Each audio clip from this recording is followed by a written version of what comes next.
নমস্কার বন্ধুরা, ভিডিওটি প্লে করার জন্য অসংখ্য ধন্যবাদ।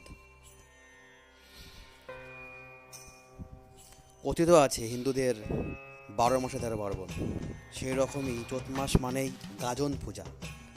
আর সেই গাজনে পূজিত হন স্বয়ং দেবাদিদেব মহাদেব।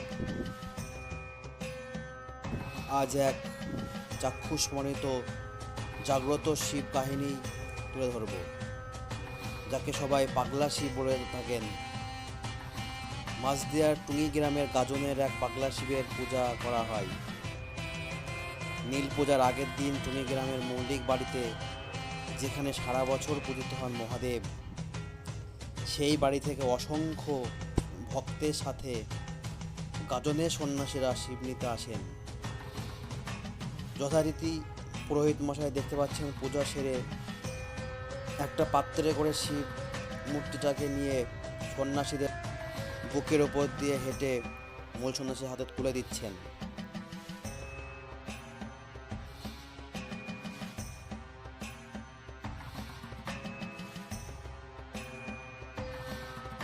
এই পাগলা শিবের কাহিনী বর্তমান যে পুরোহিত রয়েছেন ওনার মুখেই শুনে নিন। শিব, তার ঐতিহ্য হচ্ছে আজ থেকে 300 বছর আগে আমাদের এখানে অধুনা বিশ্বাস বাড়ির কোনো এক ভদ্রমহিলা কাশিতে গিয়েছিলেন বেড়াতে।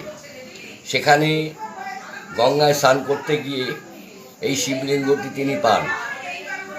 পরপর 3বার পাওয়ার পর তিনি বাড়িতে নিয়ে এসে বাড়িতে রেখে দিয়েছিলেন বাস্কর মধ্যে। টুঙ্গি গাজনে তখন পাটবান হতো, সেই পাটবান যখন সামনে দিয়ে যাচ্ছিল তখন বাস্কর মধ্যে নানা রকম শব্দ অনুভব করে তারা। তারপরেই স্বপ্নাদেশের ফলে টুঙ্গি গাজনে এই শিব, একে পাগলা শিব বলে, একে টুঙ্গি গাজনে দেওয়ার জন্য বিশ্বাস বাড়ির গৃহকর্ত্রীকে স্বপ্ন দেন এবং অধুনা টুঙ্গিতে মৌলিক বাড়িতে তার সারা বছরের পূজা অর্চনার দায়িত্ব দেন এবং রাজা কৃষ্ণচন্দ্র তার গৃহ নির্মাণ এবং জমি দান করেন। সেই থেকে টুঙ্গি গাজনের এই পাগলা শিব নীল পুজোর আগের দিন গাজনের উদ্দেশ্যে রওনা হন।